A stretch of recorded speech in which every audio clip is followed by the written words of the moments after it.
హాయర్స్ welcome to our channel. ప్రస్తుతం మనతో పాటు సీనియర్ జర్నలిస్ట్ దాము బాలా సార్ వారితో మాట్లాడారు. నమస్కారం. నమస్తే సార్, హీరోయిన్ జత్వానీ కేసులో ఆల్రెడీ 3 ఐపీఎస్ అధికారులను సస్పెండ్ చేశారు. అయితే ఇప్పుడు లేటెస్ట్గా ఒక 6 పోలీస్ ఆఫీసర్లని అరెస్ట్ చేయబోతున్నారంటూ వార్తలు వినిపిస్తున్నాయి సార్. మరి ఎవరి 6 పోలీసులు, వీళ్ళని ఎందుకు అరెస్ట్ చేస్తున్నారు, అంటే వీళ్ళ పాత్ర ఏ విధంగా ఉంది, మీరేం చెప్తారు సార్ ఈ కేసు? డే 1 నుంచి చంద్రబాబు ప్రభుత్వం రివెంజ్ మోడ్లో ఉంది. చంద్రబాబు ప్రభుత్వమే కాదు, ఏ ప్రభుత్వం ఉన్నా రివెంజ్ మోడ్ అనేది కంపల్సరీ ఉంటుంది.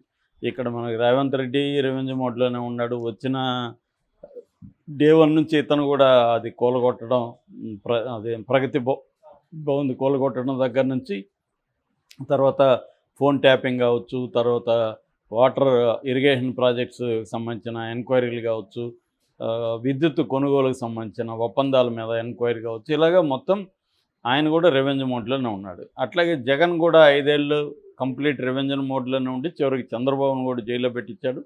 అలాగే ఇప్పుడు చంద్రబాబు కూడా వచ్చి రివెంజ్ మోడ్లో ఉన్నాడు. ఈ రివెంజ్ మోడ్ అనేది 2 ఫోల్డ్ అని చెప్పచ్చు. ఒకటి, వైసీపీ రాజకీయ నాయకుల మీద కక్ష తీర్చుకోవడం. 2, తనకి వ్యతిరేకంగా జగన్కి అనుకూలంగా పనిచేసిన అధికారుల మీద, బ్యూరోక్రాట్స్ మీద, వాళ్ళు పోలీస్ డిపార్ట్మెంట్ కావచ్చు, ఐఏఎస్ కావచ్చు, రెవెన్యూ కావచ్చు, ఏ వింగ్ అయినా కావచ్చు, కానీ అధికారుల మీద ఓవరాల్గా అధికారుల మీద ప్రతీకారం తీర్చుకోవడం అనేది చంద్రబాబు ప్రభుత్వం డే 1 నుంచి, వాళ్ళు అధికారంలో ఇంకా ప్రమాణ స్వీకారం చేయకముందు నుంచే స్టార్ట్ చేశారు చంద్రబాబు.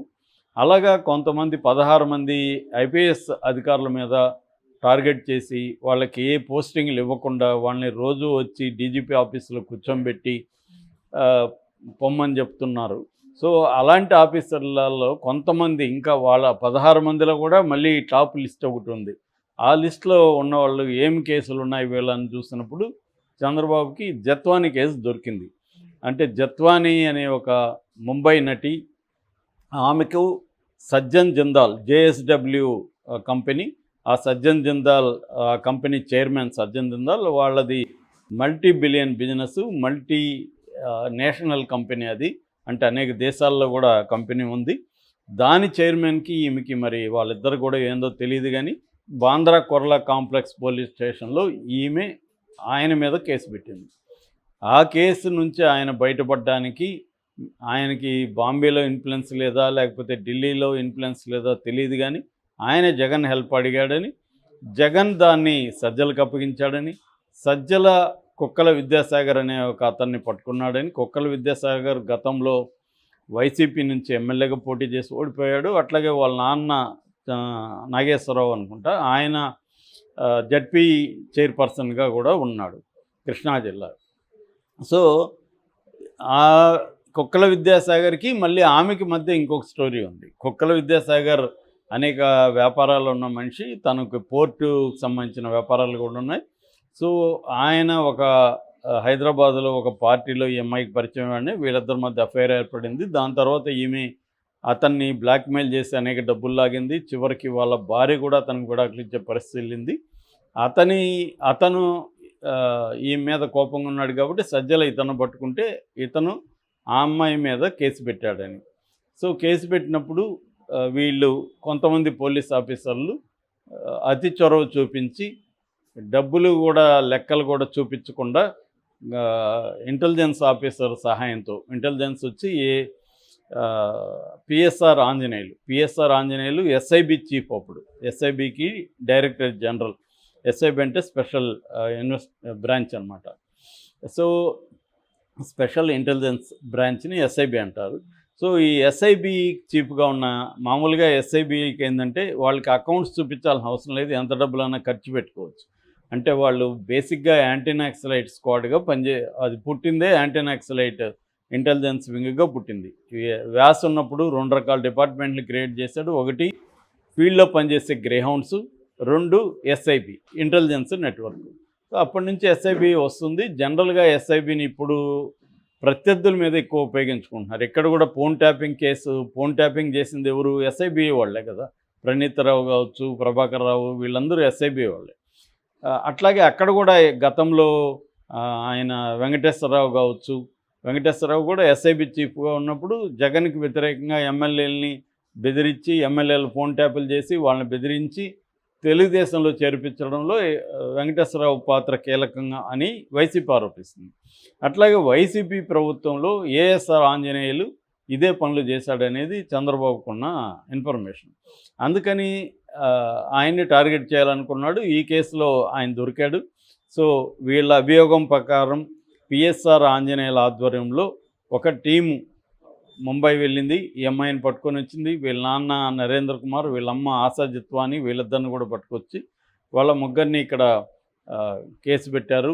42 రోజుల పాటు మ్యాజిస్ట్రేట్ రిమాండ్ విధించాడు. సో జైల్లో ఉన్నారు, వాళ్ళని వేధించారు అనేది బేసిక్గా కేసు.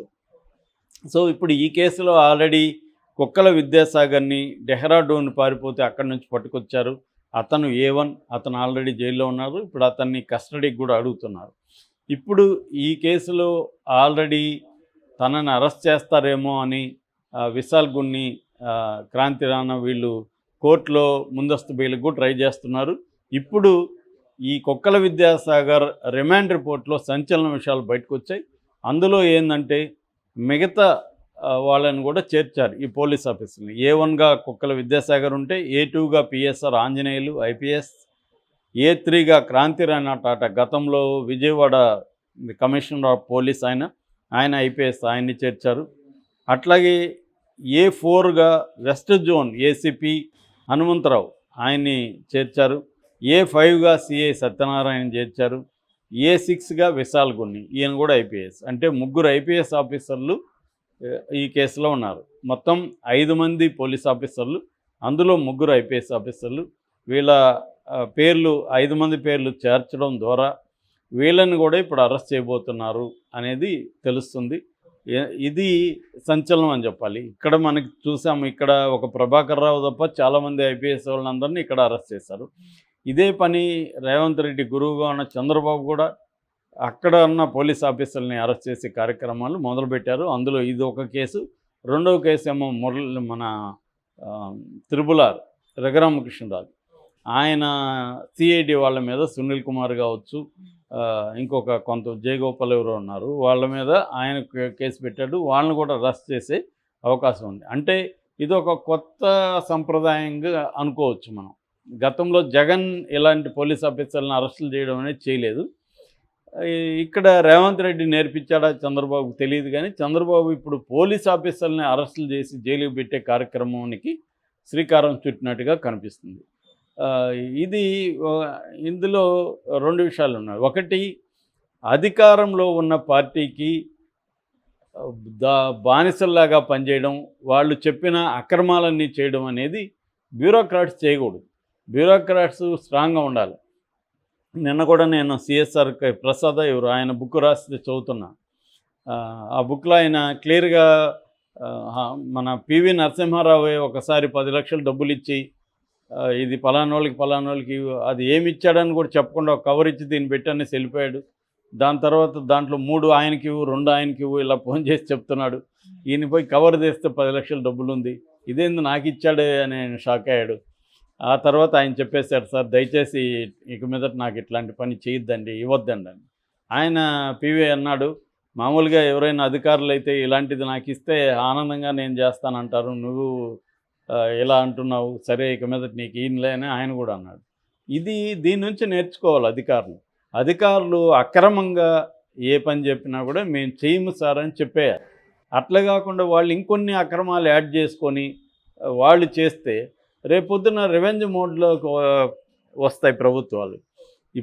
ఇప్పుడు చేశాడు కాబట్టి జగన్ కూడా ఖచ్చితంగా చేస్తాడు. రేపొద్దున చంద్రబాబుకి ఎవరైతే అధికారులు రూల్స్ని బ్రేక్ చేసి చంద్రబాబు తరపున పనిచేస్తారో వాళ్ళ సంగతి అంతా రేపు జగన్ వచ్చినప్పుడు జగన్ వాళ్ళ మీద కూడా కేసులు పెట్టి వాళ్ళని అరెస్ట్ చేస్తారు. ఇప్పుడు చంద్రబాబు అరెస్ట్ చేస్తున్నాడు, ఇక్కడ రేవంత్ రెడ్డి చేశాడు. నెక్స్ట్ BRS వస్తే కాంగ్రెస్కి ఎవరెవరు హెల్ప్ చేశారో వాళ్ళని అరెస్టులు చేస్తారు. ఇది ఒక కొత్త సంప్రదాయం. దీని నుంచి నేర్చుకోవాల్సింది బ్యూరోక్రాట్స్ ఏంటంటే చట్టం ప్రకారం, రూల్ బుక్ ప్రకారం నడుచుకోవాలి తప్ప వాళ్ళు చెప్పిందంతా అక్రమాలు చేయకూడదు. ప్రజల మీద కావచ్చు, ప్రతిపక్షాల మీద కావచ్చు విరుచుకుపడడం, దొంగ కేసులు పెట్టడం ఇవన్నీ చేయకూడదు.